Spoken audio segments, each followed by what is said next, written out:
A Long Walk to Water by Linda Sue Park, Chapter 5. Southern Sudan, 2008. There was a big lake 3 days' walk from Naya's village. Every year, when the rains stopped and the pond near the village dried up, Naya's family moved from their home to a camp near the big lake. Naya's family did not live by the lake all year round because of the fighting. Her tribe, the Nuer, often fought with the rival Dinka tribe over the land surrounding the lake. Men and boys were hurt and even killed when the two groups clashed. So Naya and the rest of her village lived at the lake only during the 5 months of the dry season, when both tribes were so busy struggling for survival that the fighting occurred far less often. Like the pond back home, the lake was dried up, but because it was much bigger than the pond, the clay of the lake bed still held water. Naya's job at the lake camp was the same as at home, to fetch water. With her hands, she would dig a hole in the damp clay of the lake bed. She kept digging, scooping out handfuls of clay until the hole was as deep as her arm was long. The clay got wetter as she dug until at last, water began to seep into the bottom of the hole. The water that filled the hole was filthy, more mud than liquid. It seeped in so slowly that it took a long time to collect even a few gourds full. Naya would crouch by the hole, waiting for water. Here for hours at a time, and every day for 5 long months, until the rains came and she and her family could return home. Southern Sudan, 1985. Salva's eye was swollen shut. Buxa's forearms were lumpy and raw. A friend of Buxa's had a fat lip. They all looked as though they had been in a terrible fist fight, but their injuries weren't bruises. They were bee stings. A fire had been started under the tree to smoke the bees out of the hive and make them sleepy. But as Buxa and the other jerk-hall men were removing the hive from the tree, the bees woke up and were not at all happy to discover that their home was being taken away. They expressed their unhappiness very clearly by buzzing, swarming, and stinging a lot. It was worth it, Salva thought as he touched his eye gingerly. His belly was a rounded lump stuffed full of honey and beeswax.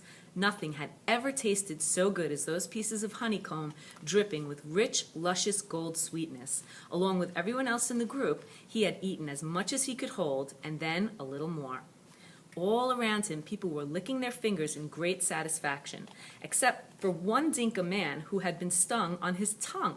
It was swollen so badly that he could not close his mouth. He could hardly swallow. Salva felt very sorry for him. The poor man couldn't even enjoy the honey.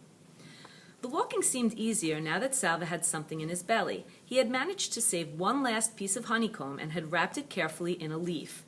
By the end of the next day, all the honey was gone, but Salva kept the beeswax in his mouth and chewed it for the memory of sweetness. The group got a little bigger with each passing day. More people joined them, people who had been walking alone or in little clusters of 2 or 3. Salva made it a habit to survey the whole group every morning and evening, searching for his family, but they were never among the newcomers. One evening, a few weeks after Salva had joined the group, he made his usual walk around the fireside, scanning every face in the hope of seeing a familiar one. Then, ouch! Salva almost lost his footing as the ground underneath him seemed to move. A boy jumped to his feet and stood in front of him. "Hey, that was my hand you stepped on." The boy spoke Dinka, but with a different accent, which meant that he was not from the area around Salva's village. Salva took a step back. "Sorry, are you hurt?" The boy opened and closed his hand a few times, then shrugged. "It's all right, but you really should watch where you're going." "Sorry," Salva repeated. After a moment's silence, he turned away and began searching the crowd again. The boy was still looking at him. "Your family?" he asked. Salva shook his head. "Me too," the boy said. He sighed, and Salva heard that sigh all the way to his heart.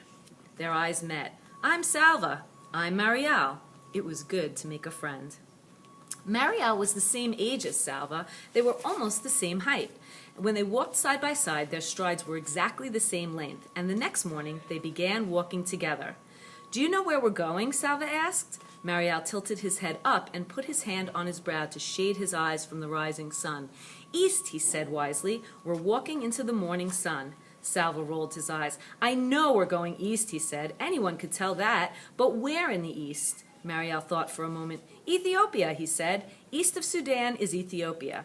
Salva stopped walking. "Ethiopia? That is another country. We can't walk all the way there." "We're walking east," Marielle said firmly. "Ethiopia is east." "I can't go to another country, Salva thought. If I do, my family will never find me.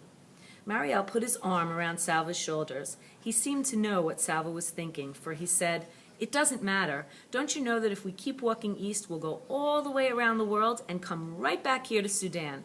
That's when we'll find our families."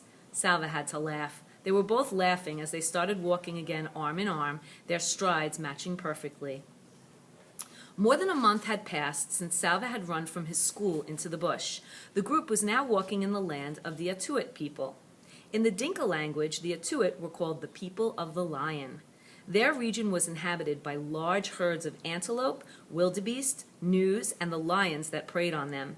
The Dinka told stories about the Atuit. When the Atuit person died, he came back to earth as a lion with a great hunger for the human flesh he once had. The lions in the Atuit region were said to be the fiercest in the world.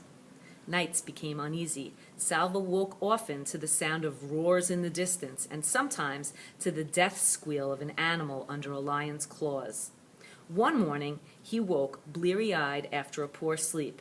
He rubbed his eyes, rose, and stumbled after Mariel as they began walking yet again. "Salva?" It was not Mariel who had spoken. The voice had come from behind them. Salva turned. His mouth fell open in amazement, but he could not speak. "Salva!"